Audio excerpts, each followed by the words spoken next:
Hello, good evening. मैं सौरभ जैन स्वागत करता हूं आपका एक बार फिर से। हम लोगों ने सुबह आपको एसएससी सीपीओ का पढ़ाया था, सेट नंबर 14 ये रहा। इसका पार्ट 1 ही अपलोड हो पाया था, यानी कि पार्ट 1 तक ही हम लोग करा पाए थे। सेट थोड़ा लेंथी होता जा रहा था, इसलिए हम लोग सिर्फ और सिर्फ 23 क्वेश्चन तक कवर कर पाए थे। 24 क्वेश्चन से मुझे इसको अब कवर करना है। यस, अभी हम लोग देख रहे हैं इसका क्वेश्चन नंबर 24 शुरू करेंगे। इससे पहले ही मैं एक छोटी छोटी वीडियोस मैंने बनाई हैं कुछ आज, जिसमें आपको सिर्फ सिंगल वीडियो में सिंगल रूल कवर होगा। 1 वीडियो 1 रूल हमने उसको नाम दिया है। आप प्लेलिस्ट में जाइएगा, प्लेलिस्ट में जाकर के आपको एक फ़ोल्डर मिलेगा, उस फोल्डर का हमने नाम दिया है 1 वीडियो 1 रूल। आप वहाँ जाइएगा। अभी तक हमने जितनी वीडियो अपलोड की हैं वो पढ़िएगा। ये मेरे लिए थोड़ा सहज है बनाना इसको, क्योंकि छोटी वीडियोस हैं, बनाना बहुत इजी है, समय भी कम लगता है। मैं कभी भी कहीं भी बना सकता हूँ इन वीडियोस को, तो ये थोड़ा इसलिए मैंने इसके ऊपर रिस्क लिया। और आपके लिए बहुत फ़ायदेमंद होगा ये, क्योंकि आपको यहाँ से रूल भी मिलते चले जाएंगे और छोटी छोटी वीडियोज़ को आपको पता भी नहीं चलेगा कब मेरे को फिनिश हो गई, कब शुरू हो गई। यस, तो इसलिए आपको भी लिए फ़ायदेमंद है और मेरे लिए फ़ायदेमंद है। देखते रहिएगा छोटी छोटी वीडियोज़ को, इनको रूल्स हाथों हाथ कॉपी करते रहिएगा। जितना मेरे पास हो रहा है उतना मैं कोशिश कर रहा हूँ आपके लिए, लगातार प्रयत्न कर रहा हूँ। बाकी आप लोग भी अपनी कोशिश जारी रखिए। देखिए, खाली मेरे कुछ करने से कुछ नहीं होगा, आपके करने से भी बहुत कुछ होगा। सारा कुछ आपके करने से ही होगा। मैं तो कर ही रहा हूँ जितना मुझे करना है। आज हम लोगों का जो पहला क्वेश्चन है वह है क्वेश्चन नंबर 24। क्वेश्चन नंबर 24 में क्या कह रहा है उसको देखते हैं पहले फटाफट से, और फिर बढ़ते हैं आज की बात पे आगे।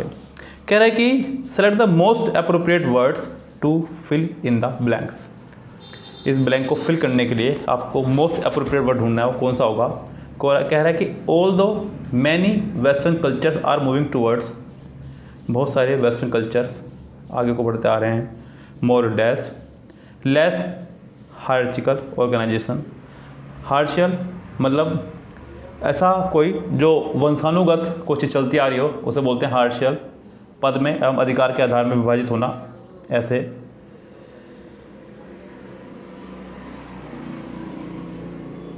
The new research suggest that dash power structure and basic values of charity and fraternity are the cornerstones of successful scientist societies. मैं इसका पहले कैमरा ऑन कर लूँ। यस, फिर चलते हैं वीडियो पे। सो यहाँ कह रहा है कि all the many western cultures are moving towards more dash less hierarchical organisation. ज़्यादा ये डैश हायरार्चिकल यानी कि पदों में एवं अधिकार के आधार पर विभाजित करना, यानी कि कह सकते हैं कि जैसे कि वंशानुगत कोई चीज़ चलती आ रही हो उसके लिए लगता है हायरार्ची। सो यहाँ पे पहला वर्ड है ऑर्गेनाइज, संगठित। सब्सटेंशियल, अच्छी खासी या अच्छी मात्रा, ये तो एक सलाह तक नहीं आने से रहा। और लिबरल, उदार। ऑर्गेनाइजन का भी यहाँ पे कोई यूज़ नहीं है। तो यहाँ पे आपका ऑप्शन बचता है सी और डी में से कोई भी है, क्योंकि दोनों ही ऑप्शन आ सकते हैं, सी भी और डी भी। लिबरल मतलब उदार, more liberal, less hierarchical organisation. The new research suggest that radical powers या traditional power structure and basic values of charity and fraternity. यहाँ पे ट्रेडिशनल इसलिए लगा रहा हूँ मैं, क्योंकि ट्रेडिशनल चलता है आपका सांस्कृतिक, कोई ऐसी संस्था, कोई ऐसी चीज़ जो परिवार टू परिवार चलती आ रही हो, तो वो चैरिटी, फ्रेटर्निटी यानी कि भाईचारा। तो ये परिवार टू परिवार चलता आ रहा है आपका भाईचारा वगैरह। तो यहाँ पे आपको लगाना होगा यहाँ पे सी ऑप्शन, ट्रेडिशनल, इसलिए इसका आंसर हो जाएगा आपका सी। नेक्स्ट देखिए 25 सेंटेंस में क्या कह रहा है वो, आपको बताना है कि इनमें से कौन सी रॉन्गली स्पेल्ड वर्ड है।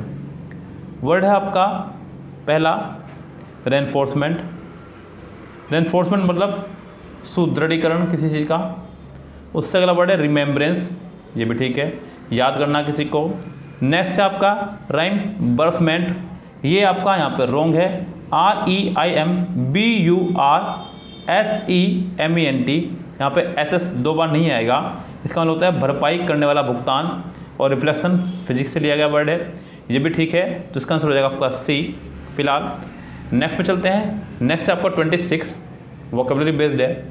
कॉम्प्लिसेंट, आत्मसंतुष्ट, आपको बताना है इसका एंटोनियम्स। पहला वर्ड है कॉन्साइटेड, घमंडी। नेक्स्ट है आपका कंसर्न, कंसर्न यानी कि समझ परे। अगला है आपका कंटेंशियस यानी कि विवादास्पद। नेक्स्ट है आपका कंटेंट, संतुष्ट। हालांकि आपको यहाँ बताना है इसका अपोजिट, तो अपोजिट वे में इसका सबसे बेस्ट आंसर रहेगा आपका कंसर्न। नेक्स्ट है आपका लॉन्च। लॉन्च कौन होता है? किसी चीज़ की शुरू करना, शुरुआत करना, स्टार्टिंग पॉइंट। आपको बताना है एंटोनियम्स। विड्रॉ मतलब वापस लेना, शुरू करना, वापस लेना। डिनर आपको पता है। रिलीज और ब्रेक मतलब साइकिल वाइकिल के, बाइक वगैरह के जो ब्रेक होते हैं उसके लिए है ये रोकना। तो उसका आंसर हो जाएगा पहला ही विड्रॉ। नेक्स्ट सेंटेंस देखिए। नेक्स्ट है आपका 28, वन वर्ड सब्स्टिट्यूशन से है।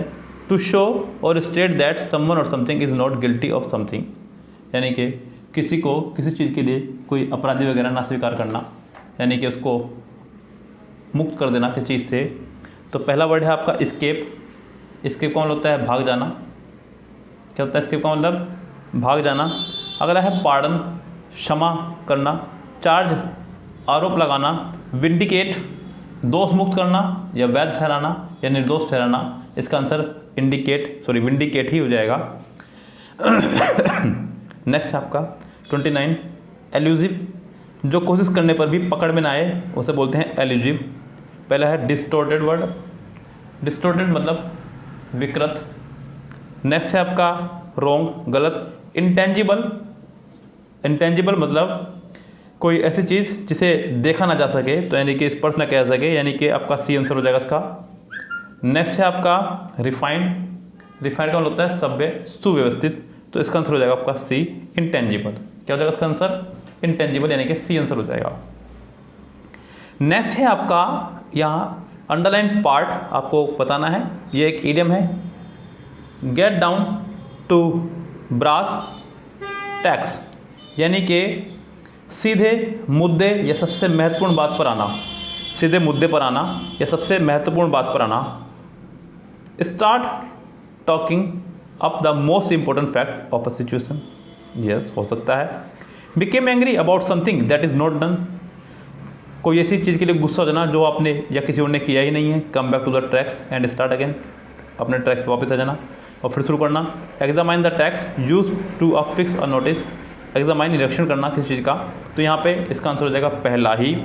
30 का आंसर हो जाएगा आपका ए। 31 में चलते हैं। 31 में आपके पास फिर से फिलर हैं। यस, आपको बताना है कि कौन सा आंसर इसका सही होगा। कह रहा है कि एडवोकेट्स से the idea of a basic income eliminates poverty, traps and dash income while dash the individual and reducing paper work. अब यहाँ आपको बढ़ने हैं 2 वर्ड। हालांकि ये बैंक का पैटर्न है, लेकिन उसने आपको ये सीपीयू में ही रख दिया है। ये नया पैटर्न समझ लीजिए आप सीपीयू वालों के लिए, लेकिन बैंक वालों के लिए ये पुराना ही पैटर्न है, बैंक का पैटर्न है। यहाँ कोई भी एक fill in the blanks clear कर देता है कि इसके अंदर क्या आएगा। जैसे कि यहाँ पे वाइल के बाद ये कन्फर्म है कि वर्ब की फर्स्ट फॉर्म में आईएनजी आती है, तो यानी कि ये क्लियर हो गया आपका वाइल से। अब सेकंड वाले में आईएनजी आएगी। अब आईएनजी कितनों में है? पहले में है, दूसरे में भी है, तीसरे में भी है, फोर्थ में नहीं है। Dash the individual and reducing paper work. अब चलते हैं आगे। Advocate says the idea of a basic income eliminates poverty traps and redistributes income, यानी कि डिस्ट्रीब्यूट करना। अर्न इनकम, जी नहीं, दूसरा बाहर। तीसरा अर्न्स, ये भी बाहर। और डी आपका पहले बाहर हो चुका बिकॉज में आईएनजी नहीं है। तो अब आपके पास क्या ऑप्शन बचता है? मजबूरी का नाम, आपको पता ही है, महात्मा गांधी, यानी कि इसका आंसर बचता है सिर्फ और सिर्फ पहला। डिस्ट्रीब्यूट भी आ सकता था, रीडिस्ट्रीब्यूट भी आ सकता था, लेकिन डी में एम्पावर्स यानी कि सेकंड वाले पोर्शन में आईएनजी फॉर्म नहीं है। आईएनजी फॉर्म ना होने की वजह से आपका डी वाला बाहर होता है। आपका आंसर रह जाएगा इसका पहला ही, यानी कि ए। चलते हैं नेक्स्ट पे, 32 पे। Select the Rongli spelled word. फिर से आपको बताना है कौन सा वर्ड रोंग है। वर्ड है आपके पास कॉन्ट्रैक्शन। कॉन्ट्रैक्शन मतलब किसी चीज़ को सिकुड़ करना, छोटा करना, कॉन्ट्रैक्ट करना, या आपने फिजिक्स में पढ़ा होगा कॉन्ट्रैक्शन। नेक्स्ट वर्ड है आपका कॉन्ट्लेक्चुअल। यस, कॉन्ट्लेक्चुअल का मतलब होता है प्रासंगिक, जुड़ा होना किसी से।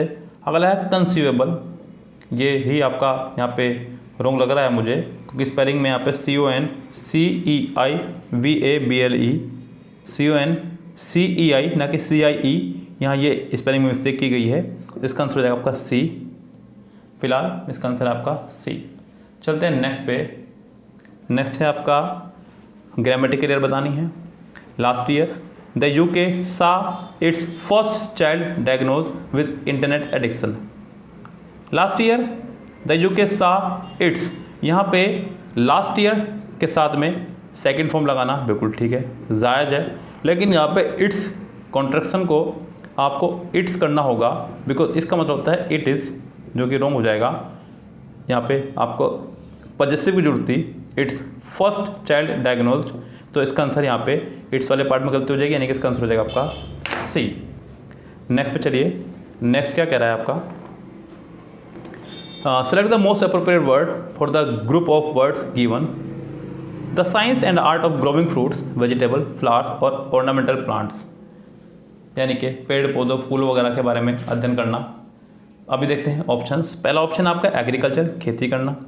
दूसरा आपका हॉर्टिकल्चर, हॉर्टिकल्चर का मतलब भी खेती संबंधित ही होता है, और विनीकल्चर मतलब अंगूर की खेती, और सेरीकल्चर मतलब रेशम की खेती। यहाँ हॉर्टिकल्चर का मुझे प्रॉपर मीनिंग नहीं पता है, यहाँ पे आप लोग देख लीजिएगा इसका नेट वगैरह पे।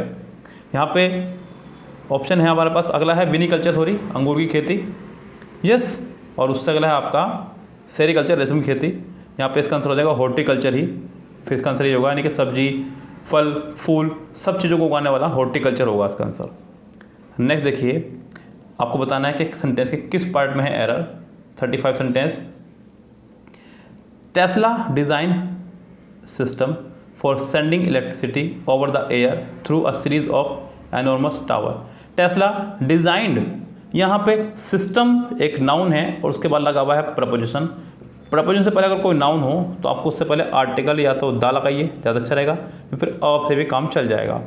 A system, Tesla designed the system, या फिर a system for sending electricity over the air through a series of enormous tower, यानी कि इसका आंसर हो जाएगा आपका बी। नेक्स्ट देखिए, रिक्विसाइट 36 वोकेबलरी है, इसका मतलब होता है एकदम ज़रूरी, बेहद ज़रूरी। आपको बताना है इसका सिनोनियम्स। सिनोनियम्स कौन कौन से हो सकते हैं। पहला वर्ड है यहाँ पे डोमिनेंट, प्रभावी, छा जाना, डायनेमिक, ऊर्जावान, डायनेमिक, ऊर्जावान, क्रिटिकल, आलोचक या फिर खतरनाक, और ऑब्लिगेटरी यानी कि जरूरी, एकदम जरूरी, यानी कि इसका आंसर हो जाएगा डी ही, बिकॉज आपको बताना था सिनोनियम्स। नेक्स्ट पे चलते हैं। नेक्स्ट क्या कह रहा है आपका, all societies are held together by 7 universal moral rules which include dash to superior and dash the property of others. 37 yes. देखते हैं ऑप्शंस के हिसाब से आपको चलना होगा। पहला है डेफरिंग, और डेफरिंग, फॉलोइंग, कॉन्फ्रंटिंग। 37 में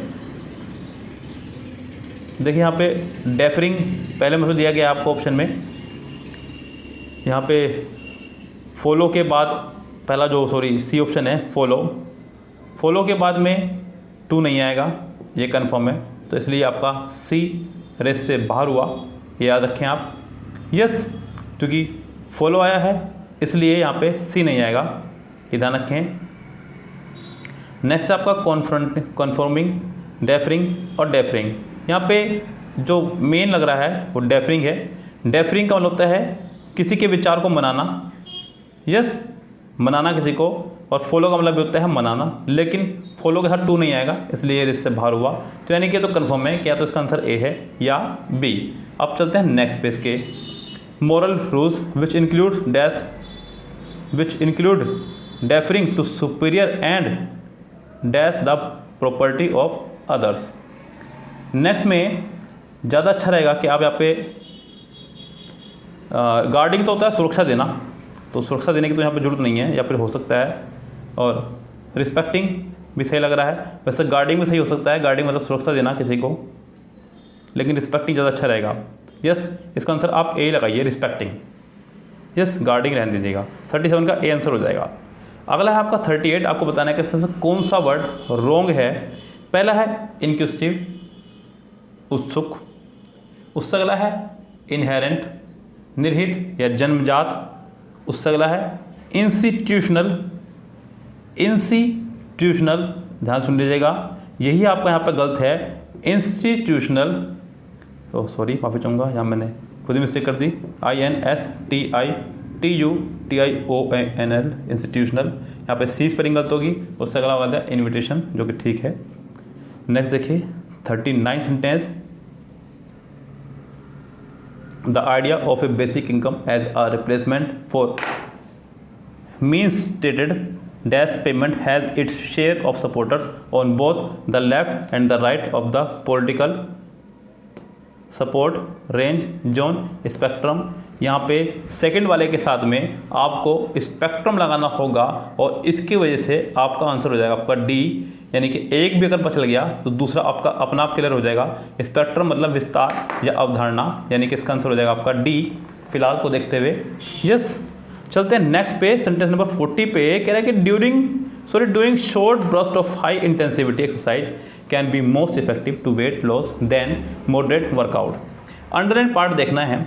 अगर आप अंडरलाइन पार्ट पे गौर कर रहे हो तो आपको यहाँ पे मोस्ट दिख रहा है और साथ ही साथ आपको लास्ट में देन दिख रहा होगा। अब या तो यहाँ से मैं मोस्ट हटाऊँ या फिर मैं यहाँ से देन हटाऊँ, किसी एक को यहाँ से हटना होगा। Doing short burst of high intensity exercise can be dash effective to weight loss than moderate workout. यहाँ पे ज़्यादा अच्छा होगा कि आप मोस्ट ही हटाएँ, आप यहाँ मोड लगाएं, क्योंकि अगर आप यहाँ पर देन की जगह दा लगाते हैं परिवर्तन, यहाँ देन हटेगा ही नहीं, हट ही नहीं सकता। अगर हटेगा तो आपको सबसे अच्छा दा लगाना होगा। आप एक तो वो हटाएं, ऊपर से यहाँ दा लगाएं, ऐसा संभव नहीं है। To can be the most effective, फिर वहाँ से देन बैठाएँ। दो एरर आप एक सेंटेंस में ठीक नहीं कर सकते। आप यहाँ से मोस्ट हटा करके मोड लगा दीजिए, इतने से काम चल जाएगा। Can be more effective to weight loss than moderate workouts, यानी कि इसका आंसर हो जाएगा आपका A, more effective to weight loss than. 41 पे चलते हैं। 41 से हैं आपके यहाँ पे cloze test. Screen time is an inescapable reality of modern childhood with the kids for every age dash hours complying spending earning और cheating। ऑप्शन से चलिएगा। पहला है complying, दूसरा वर्ड है आपका स्पेंडिंग। देखिए कंप्लाइंग मतलब किसी चीज़ का पालन करना, स्पेंडिंग और होता है समय व्यतीत करना। मैंने आपको बताया था कि स्पेंडिंग सिर्फ दो ही चीज़ों के लिए लगता है, या तो मनी के लिए या समय के लिए, और आगे समय ही है यहाँ पे। Screen time is an inescapable reality of modern childhood with kids of every age spending hours। यहाँ पे आप स्पेंडिंग ही लगाइए, ज़्यादा बेटर रहेगा। स्पेंड सिर्फ दो ही कंडीशन लगता है, या तो टाइम के लिए या मनी के लिए। यहाँ टाइम ही है, इसलिए इसका आंसर हो जाएगा B, hours upon hours in front of iPads, smartphones and television. That's not always a bad thing, educational app and TV shows dash. अब यहाँ पे 42 में देखना होगा कि कौन सा ऑप्शन फिट बैठ रहा है। Are is were have been. अगर हम गौर करें तो सेंटेंस चल रहा हमका प्रेजेंट में, किस में चल रहा है सेंटेंस हमारा? प्रेजेंट में। तो कम से कम सी बाहर हुआ आपका, ये ध्यान रखें आप। अब या तो आर आएगा या इज आएगा या हैव बीन। अगर ये क्लियर हो जाए कि सेंटेंस का सब्जेक्ट सिंगुलर है या प्लूरल, तो कम से कम इज भी बाहर हो जाएगा। देखते हैं। That's not always a bad children to, sorry माफ़ी चाहूँगा, that's not a bad thing educational app and TV shows. दो सेंटेंस जुड़े हैं आपके एंड से, दो subject, educational apps and TV shows. तो ये है आपका plural. Yes, educational apps and TV shows, दो नाउन एंड से जुड़े हैं, प्लूरल हो गया है, इसलिए आपका बी भी बाहर। यस, अब आपके पास बचता है सिर्फ आर या हैव बीन। अगर आप यहाँ पे लगा रहे हैं हैव बीन, तो हैव बीन के बाद चाहिए आपको आईएनजी या फिर थर्ड फॉर्म, जो कि यहाँ नहीं है। तो आप अच्छा रहेगा कि यहाँ पे सिर्फ और सिर्फ आर लगाएं, यानी कि इसका आंसर हो जाएगा पहला ही ए। 42 का आंसर हो जाएगा A. Are great ways for children to sharpen their developing brains and dash improve burnish dull या फ्रेशन मतलब होता है ताज़ा करना। तो यहाँ पे आप कंडीशन सिर्फ और सिर्फ एक ही बस्ती है और कुछ नहीं है। इम्प्रूव की यानी कि improve their communication skill. Not to mention the break these dash, not to mention the break these dash. अब यहाँ पर आपको देखना है ऑप्शन के हिसाब से, these vessels gadgets utensils product. अभी ऊपर उसने बात की है किसकी, आईपैड्स की। किसकी बात कही है, आईपैड्स की। स्मार्टफोन की, किसकी बात कही है उसने, स्मार्टफोन की। यस, किसकी बात करी है, टीवी की। किसकी बात कर रहा है, टीवी की। एजुकेशन ऐप की।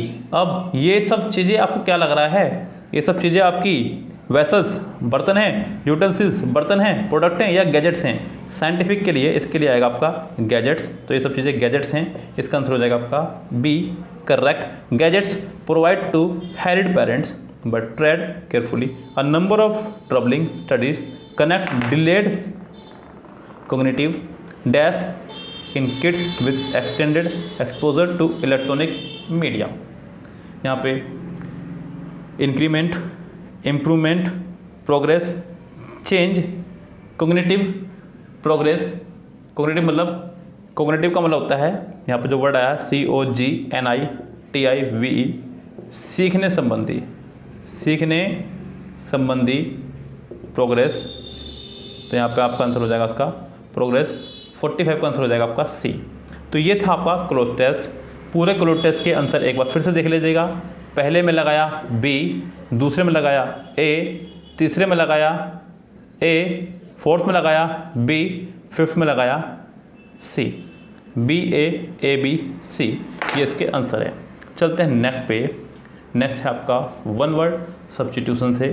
कह रहा है कि अ कंपनी और पर्सन दैट मेक्स और सेल्स स्वीट्स और चॉकलेट। कोई कंपनी जो स्वीट्स या चॉकलेट बेचती हो, उसके लिए ये वर्ड है आपका। पहला वर्ड है कॉन्फेक्शनर्स। कॉन्फेक्शनर की दुकानें होती हैं जहाँ पे चॉकलेट वगैरह सब कुछ मिल जाती हैं। वेंडर कोई दुकानदार, शेफ और होलसेलर, तो ये होंगे नहीं, इसका आंसर हो जाएगा confectioner he. Select the Rongli spelled word. आपको बताना है कि इनमें से कौन सा वर्ड रोंगली स्पेल्ड है। पहला वर्ड है आपका अपार्थेड, जो कि ठीक है, जिसका मतलब होता है रंग भेद की नीति, यानी कि जो अंग्रेजों ने अपनाई थी, डिवाइड एंड रूल। डिवाइड करो और शासन करो, ये है रंग भेद की नीति जो अंग्रेजों ने अपनाई, यानी कि बंटवारा करो और शासन करो, ये एक नीति थी। नेक्स्ट है आपका अपीयरेंस, दिखावा, APPEARANCE, जो कि ठीक है। नेक्स्ट है आपका एप्रोप्रिएट। एप्रोप्रिएट की स्पेलिंग गलत है। यहाँ पे एप्रोप्रिएट में डबल पी नहीं आएगा, बाद वाला APPROPRIATE। एप्रोप्रिएट की स्पेलिंग गलत है, जो कि ठीक है। नेक्स्ट है आपका अपेरेंट। अपेरेंट का मतलब होता है साफ और स्पष्ट। ऐसा देखिए कि आपके पेरेंट्स बिल्कुल साफ साफ बोलते हैं और स्पष्ट बोलते हैं, जो भी उन्हें बोलना हो।